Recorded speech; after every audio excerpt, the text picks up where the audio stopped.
Munange gwe wenna awuliriza kulamusizaako nnyo Spike News Uganda, tukwagaliza byonna netukwebaza n'emirimu.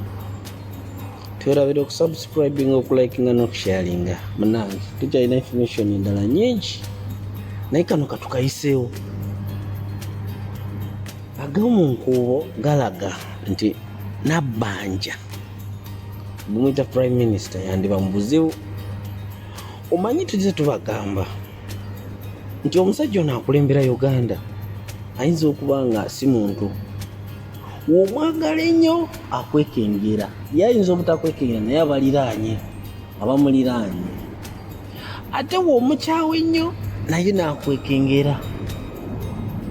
Kati mu kukwekengera kwe either oyinza okumaliriza oguzeemu obulamu oba ng'erinnya lifudde n'ofiira ddala n'otaddamu kulabika. Lwakuba munange ebiseera ebisinga omusajja ono muzibu. Abantu abamusemberera oli abeera abadde ategeera bulungi naye olumusemberera n'awuguuka n'agweramu ddala n'ensa.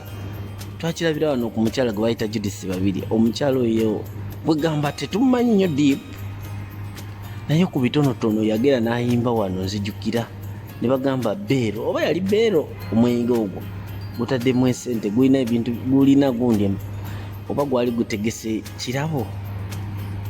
Mukyalo ono nempulira nti ekintu ekyo yakirijekitinga kubanga gwali mwenge. Okiraba nekiraga nti yali ali ku kituufu naye alina kyagoba.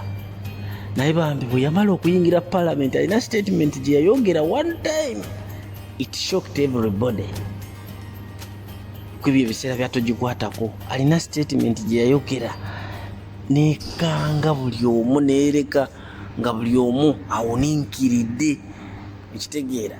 So bannange omukyalo ono Judith Babirye bw'amala okwogera ebitakwatagana ng'ayingidde mu Parliament ng'ate ayise mu NRM, ebyo biki?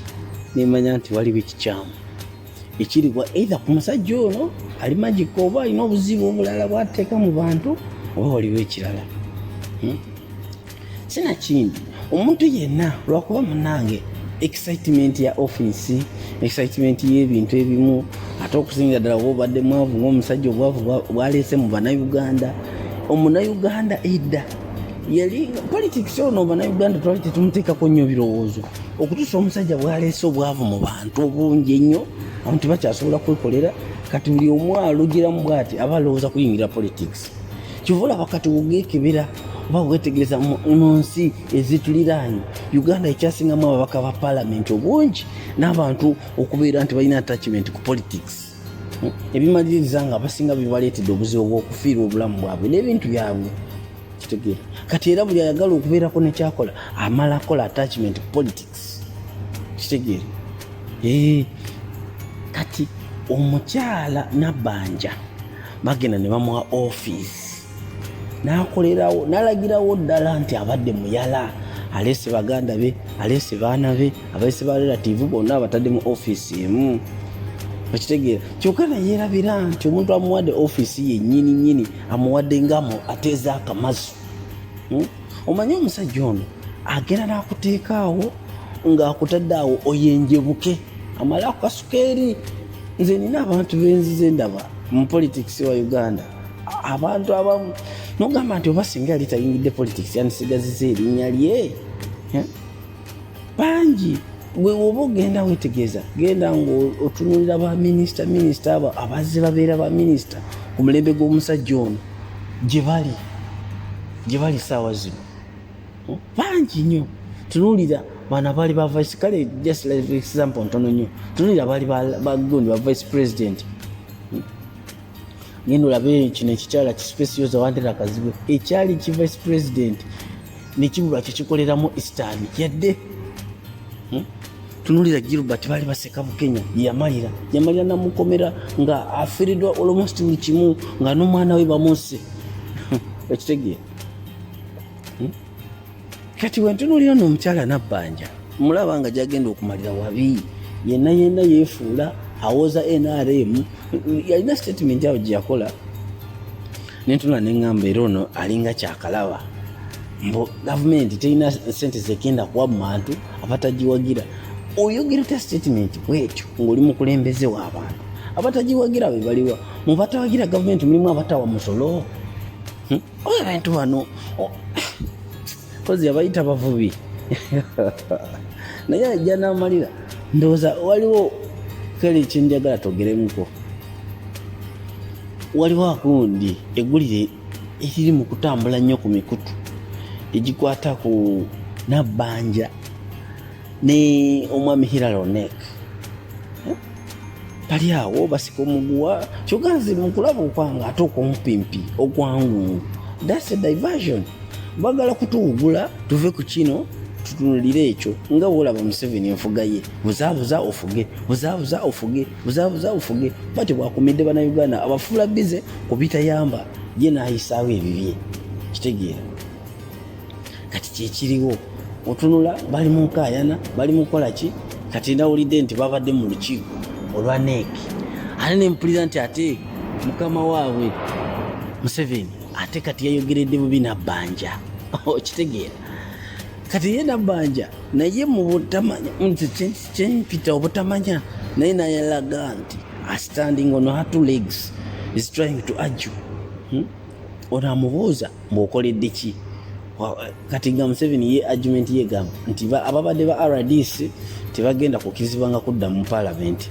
Mbu Nabbanja yali RDC gye yava n'afuuka member of parliament. Kati bamubuuza nti mu kiseera kye ekyokubeera RDC wayamba ki NRM. Awoza nagobayo agondi agula awuli. Is that an achievement? When you defeat your competitor you have achieved. Ono ye Museveni yekwekera mu kulowooza nti is performing for people naye ye byayagala birala nnyo. Ayagala oba ofuse mukulembeze nga yakulonze obeera awo ng'olinga ekitagasa. Ate sina kindi omukyalo ono lwakuba munange babawa office basuubira nti babawadde obuyinza. Ono omusajja kwegamba abantu abamu abafuula jirikiti kwe basuula embwa evudde.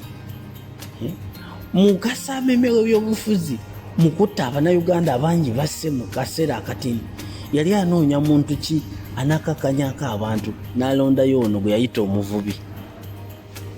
Kati wulira era Nabbanja omanyi bagamba akyogerako si yakireeta era omulanzi si yabasse oba abisika si yabasse. Naye Nabbanja oyinza okumaliriza ate obungi ennyo mu bantu ababadde mu ofisi eyo kubanga omuntu eyasembayo okubeera mu ofisi eyo yali Mbabazi. Mwalaba gye byaggweera yadde bamala ne babuzaabuza naye singa teyali Mbabazi nti yali nga Mbabazi erinnya buliri yanimaliriza nga asibiddwa. Ofisi eyo yalimu omusajja gwali bamuyita Professor